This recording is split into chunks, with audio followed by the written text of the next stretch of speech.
for the reasons that you identified, which is that this is a severe threat because the governments have historically used the threat of a virus to seize power in ways that they could never do in any other context. And from a law, and what my 2 cents on that is from a lawyer's perspective in America, the most dangerous precedents for executive power and state power in this country are in the virus context. It's in the virus context that you see people are shocked to discover, okay, can someone just come to your house, arrest you, do what they did in China, go, lock everybody down, and then drag them out of their apartments whenever they wanted to? Could that happen here in the United States? Well, on paper, no. But our legal history says the opposite. Our legal history shows that there have been examples where there have been virus pandemics. There's been a panic reaction to that pandemic. The government has used it to seize power they could never otherwise seize, taken people, just recently, I mean, like I said, within the last 10, 15 years in Arizona, they did it to an individual. They locked him up against his will. They refused to let them to do anything, and it turned out they were wrong. They locked them up for about a year or so, illegitimately. But so our precedents are that that governments can do this. And look at how quickly they're rushing to do it. Today, there's an announcement in the Hill that they're going to send the National Guard out for the purposes of monitoring and helping with the testing and things of that nature. I mean, does anyone really accept that that's what the full intention is of some of the people that are pushing this panic? It's an easy pretext to seize power. If this was happening in China or Russia, we would immediately spot it as an attempted power grab. Then we should be, our risk is far higher if we don't pay attention and if we're not calling things out and if we're not warning people of the worst possible consequences than if we stay silent, stay mute, and censor ourselves. The second dangerous component of this is they are truly sinking the economy. So, I mean, already people don't fully realize what's happening on Wall Street. We have a lot of a debt-driven system where corporations have been buying back their stock, and much of the stock market increase is due to that. And so, consequently, like, here's a big warning sign. The Federal Reserve, there's an overnight market where you buy and sell various forms of debt. It's called the repo market. And it, in fact, is critical to the liquidity of every major corporation in the country and every government, including our own. And the key, and it was that market's problems in substantial part that led to the 2009 financial crisis. Well, the Fed usually helps guarantee money, just print money and throw it into the system to keep it afloat. Well, normally though they cap it at between 50 to 75 billion. Then they went up to 150 billion. This week they went up to $1 trillion a day. In fact, the Fed has committed to put more money on their balance sheet, 4 times more money on their balance sheet than they did in all of the financial crisis of 2008 in just the next 30 days. They're committing to printing as much money as more than half the national debt. So this has Weimar Republic written all over it. Exactly. People forget those things happen fast. Those things didn't happen slow. I reckon the Great Depression happened in about 6 months, and we spent 12 years trying to get our way out of it, and it took a world war to do so. The Weimar Republic, I was telling somebody the other day, if you want to watch a documentary on what might be coming down the pipeline, watch the show Babylon Berlin, which is about the German Republic during the German era, the Berlin population during that era. And one of the fascinating things they portray is they show how 95% of the people didn't take Nazis seriously at all, up until the time the Nazis actually had power. So there was this slow reaction to risk. There was no Alex Jones calling it out and crying out, saying and warning people of the risk in Germany. And there was were on smaller scale and were, of course, systematically ignored. And so here, you and I both have a lot of friends and family and community and other people that are in the working class community. I don't think anybody that's advising Trump does. I don't think anybody in the press does. So they understand that 1 week of unemployment, that they got basically enough money to survive 1 to 2 weeks. A typical person in America, blue-collar guy in America, has about $400 in savings in his bank account. He can survive 1 week, maybe 2 at the most. Unemployment on average pays less than half. That's right. About half the country is either on welfare or living paycheck to paycheck.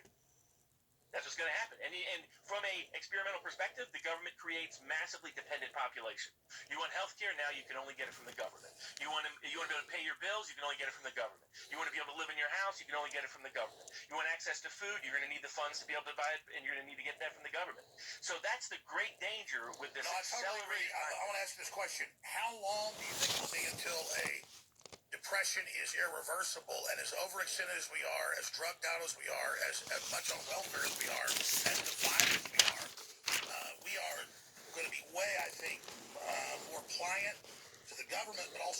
destructive to each other than the Great Depression. I mean, I think we are at the most dangerous point in American history right now. No doubt about it. We're within 30 to 45 days of hitting Depression-era irreversible trends. I totally agree. That's the number I come up with. It's watching it unravel. How do you come to that number? I know you're a numbers guy.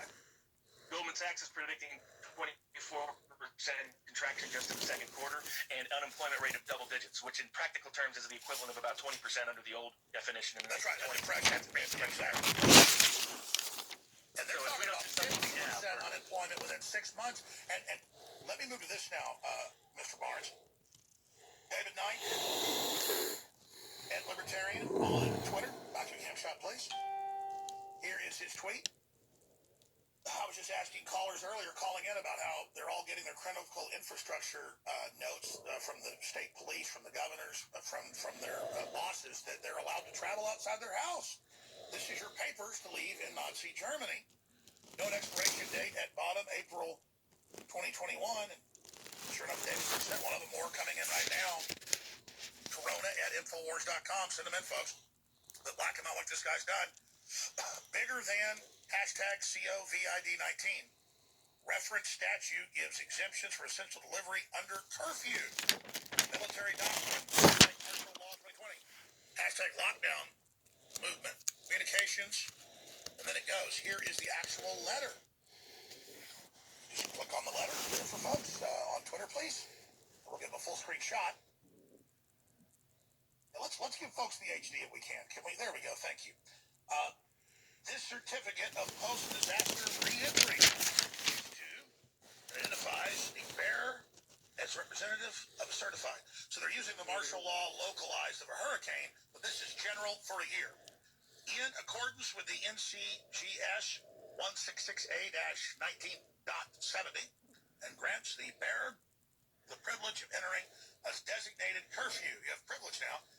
As provided, the following requirements are met. There is a declaration of state of emergency or state of disaster in effect, and there's a curfew in effect in the declared area, and the governor has issued an executive order invoking the privileges listed in NCGS 166A-19.70. And once you'll have to have the vaccine, you'll have it in 15 months. You'll have to have the vaccine to travel now, folks. Not just from an airplane, but out of your house. 4, entry shall be granted for the purpose of delivering or assisting in the distribution of essentials or assisting in the restoration of utility services. 5, the bearer of this certificate and all associates must follow the route specialized by law enforcement or other local official of any. So you must only drive on the roads you're authorized to. This is martial law from Black's Law Dictionary, which says there is no law in martial law. It's whatever they want to do till someone in power claims they've restored the order. Robert Barnes. Yeah, I mean, there's no doubt about it. I mean, I'll give him credit for using creative language. I mean, Governor Newsom was more of a dim-witted guy, so he actually sort of blurted it out earlier this week, and then had to retract it. He's like, "Oh, I didn't mean martial law or anything like that, or the National Guard coming out in this way." And instead, they're using language like curfew, using language like stay at home, using language that sounds much nicer than martial law. But the effect of what they're declaring is, in the name of the power of the state, we're going to suspend all of your rights and liberties until we say otherwise. And the bureaucrats are all, just like in California, they're all exempt from tickets, license plate reading cameras. They're all smiling. They're going to be the new royalty. I mean, you look at what's happening, because I was pointing out to someone the other day that you look at all of our core constitutional liberties here in the States, and you look at the same principles applied around the world, where we've already seen the violation of them. We really don't have First Amendment full rights at this point because we can't publicly protest or get a petition to form a public protest. We can't even leave our homes to protest in many of the cities and states in the country. Secondly, you look at the Second Amendment, there's mayors and county governments and city governments saying that they can suspend the sale of firearms. They're going to say that the firearms are not an essential business and thereby close it down. And alternatively, they're shutting down their background check operations so that they can basically stop all gun sales by simply having right. And with 4 states as of this Friday, 4 states, in 4 states, 4 cities, Democrats have said shut down your gun shops. They're not essential. So it's already begun. They're selectively using this arbitrary power. Exactly. And then the other way to do so, it's a sort of classic sort of Soviet kind of mindset, is you simply shut down the background check operation, and then nobody can buy a gun. Because what happens is before you're allowed to buy it, you have to pass the background check. check, and they never pass you on the background check, not because you failed it, but because there's no government employees there to process it, because they shut down that part of the government operation in the name of efficiency and virus control. Then you look at people's Fourth Amendment rights in terms of their rights for privacy, their rights against the invasion of that privacy, security of their homes, security of their intimacies and information, included. That's being contravened with the government working together with big tech to surveil people, again, in the name of the virus. We need to track people in the name of the virus. We need to know everywhere you're at. We need to know everybody you've been talking to. We need to know anybody you've been in physical contact with in order to prevent the virus. This is the end of basically everything that makes us a free society. It's all clearly been pre-planned. If you can tomorrow, Robert, I've been wanting to get you on, but too busy. Please come on during the weekday show. Monday, I'd love to have you on, say in the third hour.